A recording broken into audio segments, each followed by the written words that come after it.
Welcome to a Swapmeet haul filler video. Can you see the Indiana Jones beam of light that comes from that knothole in the front of the garage? So yeah, this week's video was supposed to be a couple of roundy color television repairs merged into one, but that video is going to take like 2 or 3 days to edit, and I don't have 2 or 3 days worth of time before my regular release schedule to edit that, so hopefully that'll be next week. So I've been busy. I've been to 2 swap meets in as many weeks. Let me show and tell what I got. So I went to the WRCI Madison swap meet, and I ended up with 2 nice table radios, a Philco Junior or Philco 80 Cathedral radio, which I'm very much looking forward to getting working, and a nice RCA RP168 mechanism table phono. And also a Tungar battery charger in green to match the Oldsmobile.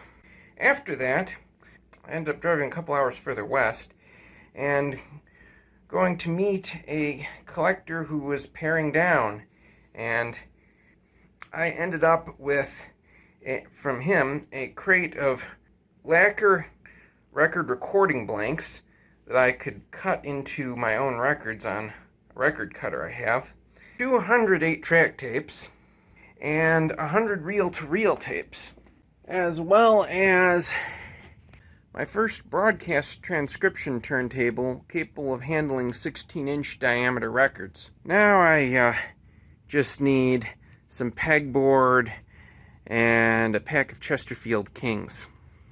That came with a whole bunch of Wild West 16-inch transcription discs in red vinyl. Of course, it's going to be difficult to show you. Why would it be easy? In translucent red vinyl. To give you a little illustration of the difference in size, this black record is a standard 12-inch long-playing record.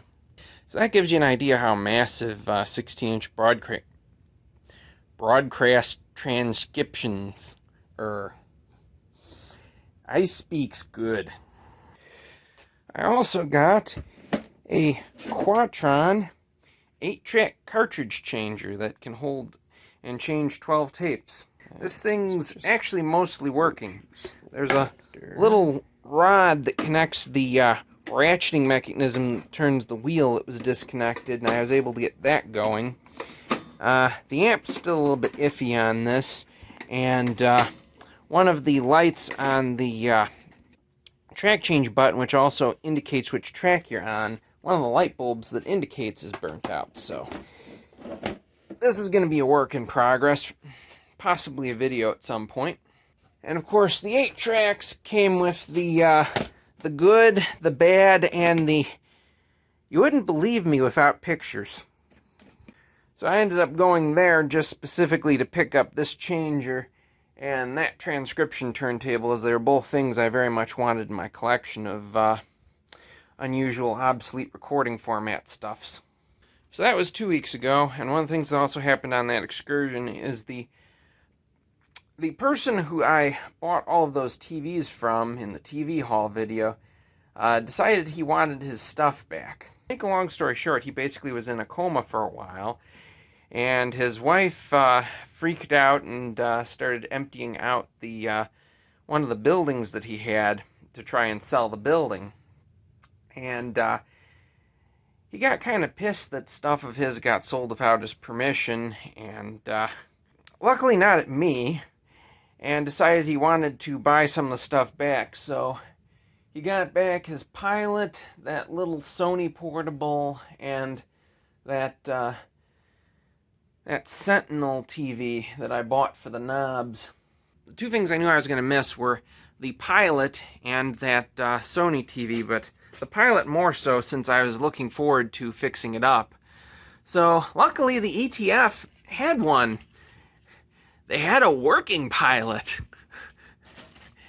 Or at least the picture would have you believe that. I'll let you draw your own conclusions from the almost every paper capacitor, all the lytics, and about 85% of the resistors that used to be in this set that are now in this bag.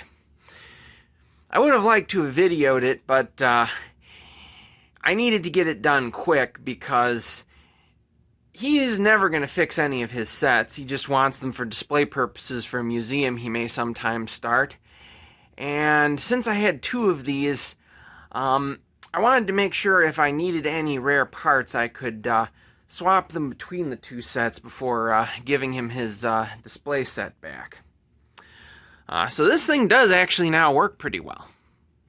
I still need to put a power cord on it, and I have a little problem of I don't have knobs for it. What I need are these Pilot ship's wheel knobs. These are the correct knobs for it.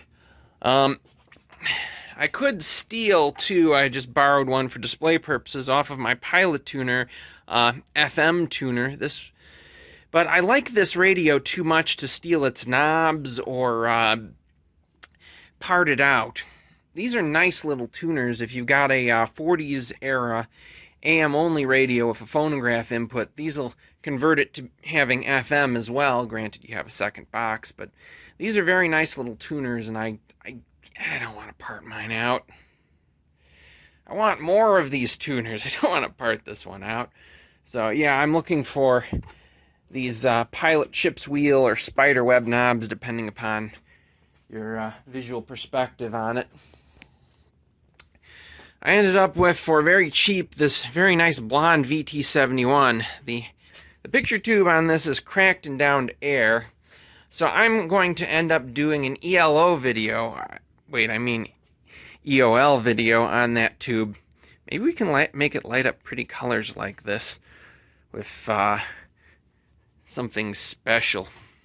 We're gonna destroy this picture tube the rest of the way. I mean, it's already well beyond any hope of saving it or rebuilding it, since the envelope is cracked at the face. There's no saving that tube. The only thing I'm going to keep off of it is the Bakelite base, because you never know when you could use one, and the electron gun, because I like putting electron guns on my big girder for some reason, along with various other things. All the way down. What I bought this set for is the cabinet on it is in great condition. There's one sliver of veneer missing at the very back. There are a couple of very small blemishes, and there's a spot where the finish is slightly worn off on the top.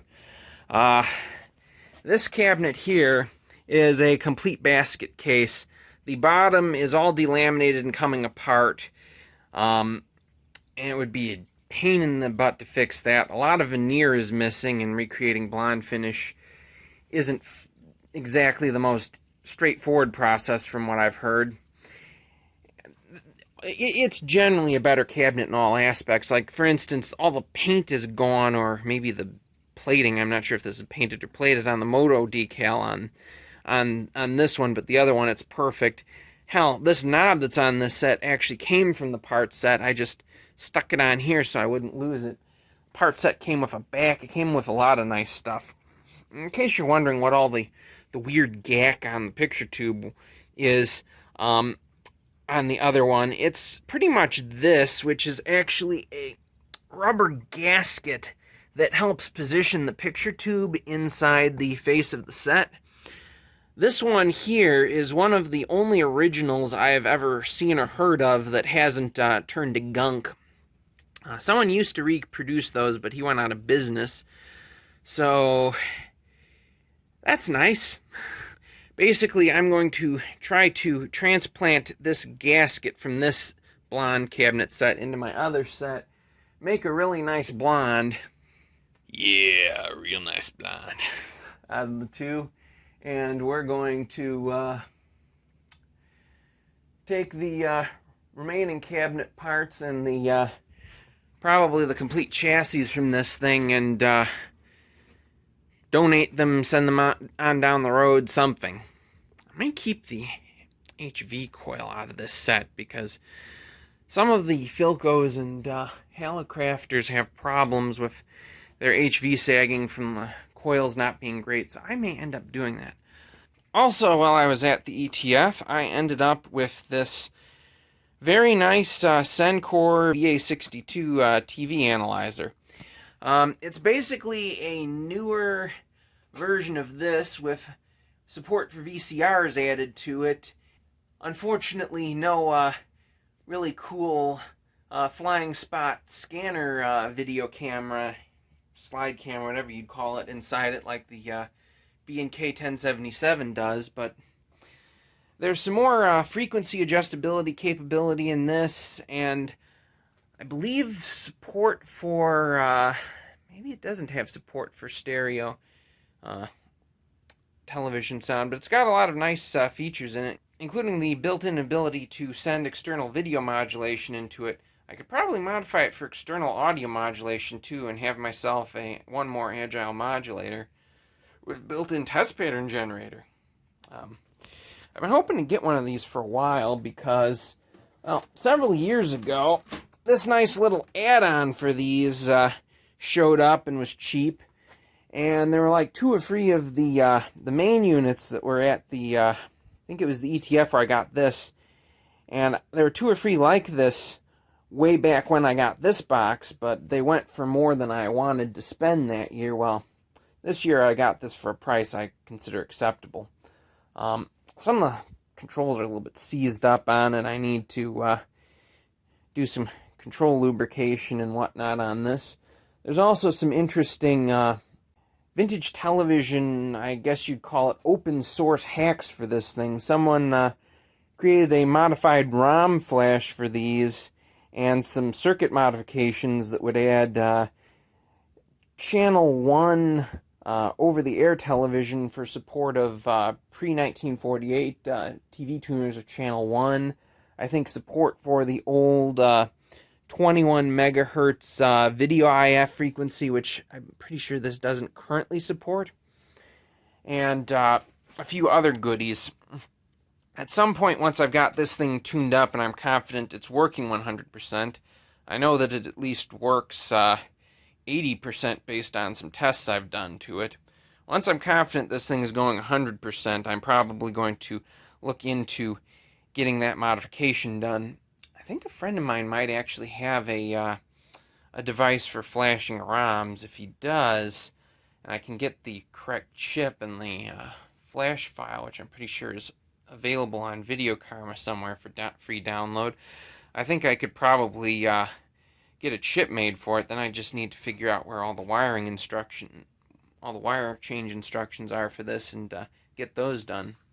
But it's a cool little device.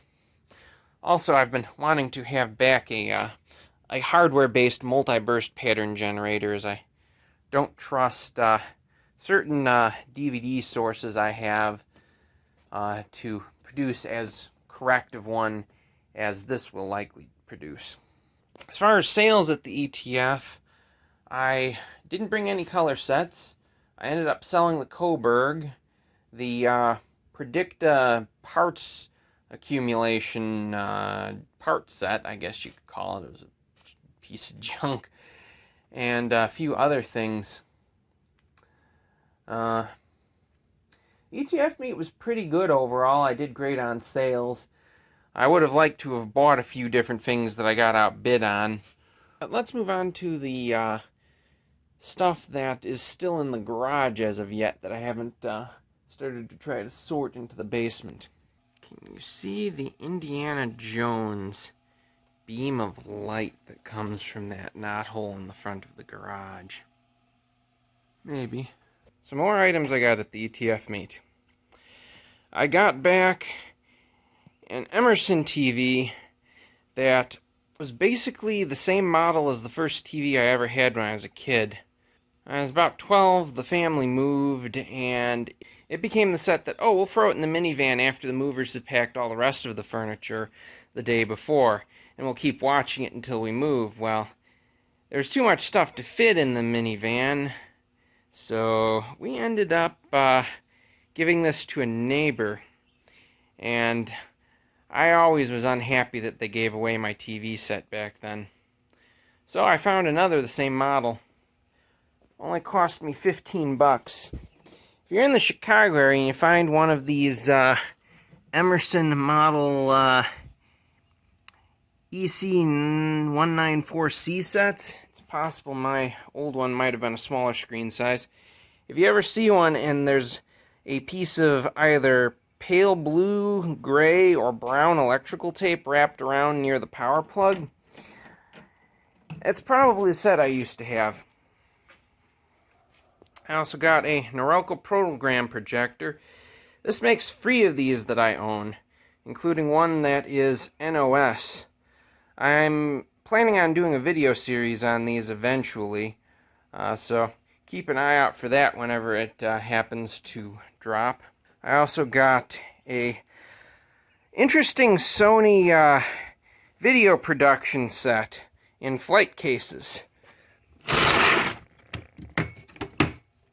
This is, of course, the foam in this case is in horrendous condition. This is a actual monitor television. It has video input for a video tape recorder. It's going to be so fun cleaning all of the foam slime off of this. And there's some miscellaneous bag of something in with it. Oh, it's a battery case. That's neat. Conceivably, I could refurbish that and make this thing run on batteries. Fort McCoy, Wisconsin.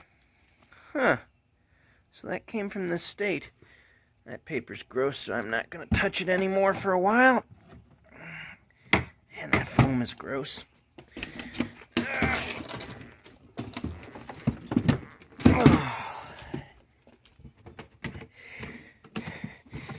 It's cool to have an actual EAIJ monitor television.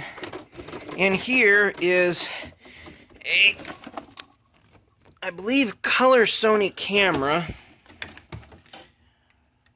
It's definitely a video camera. I'll have to look up the model later on. Sony video camera. And I believe these are, yeah, it's got the AC color adapter. So this is a color videotape recorder to record off of the camera. And we got some of these little miniature, I think these are EIAJ format tapes. They're definitely 1/2 inch, so there's a pretty good chance of that. I need to do some research on this whole system and then see if I can make it live. I thought this was kind of cool and ended up snapping it up. Whoever the cat was that bid on this thing before me, they, the lens cap should be on to protect the camera tube. Whoever the cat was that bid on these things before me, they really needed to improve their handwriting. I couldn't read their name or the amount that they bid. A friend of mine looked at it and then asked, what is this writing, Klingon? Yeah, that bad. So, what I didn't sell at the ETF, 3 phonographs, a bottom to a Silvertone Suburbanite portable, a back to an Admiral 7-inch set, some service literature, the guts of the KCS-47 minus the picture tube which someone bought, and a whole box of 8-tracks and reel-to-reels, which are the ones I knew I definitely didn't like of the tapes I got in the big lot the weekend before the ETF. I also didn't sell the Raytheon porthole set, but someone who wasn't coming to the meet is still interested in it, so it may end up selling. I also didn't bring any of the color sets to the meet because no one who was going to be at the meet wanted them. This is the box of reel-to-reels and some of the extra 8 tracks I'm going to keep out of the haul from the weekend before the ETF. So if you like this video, please leave a like, and be sure to subscribe for next week's Roundy Color Television Resurrection video, and for continuations of various topics mentioned today. Thanks for watching.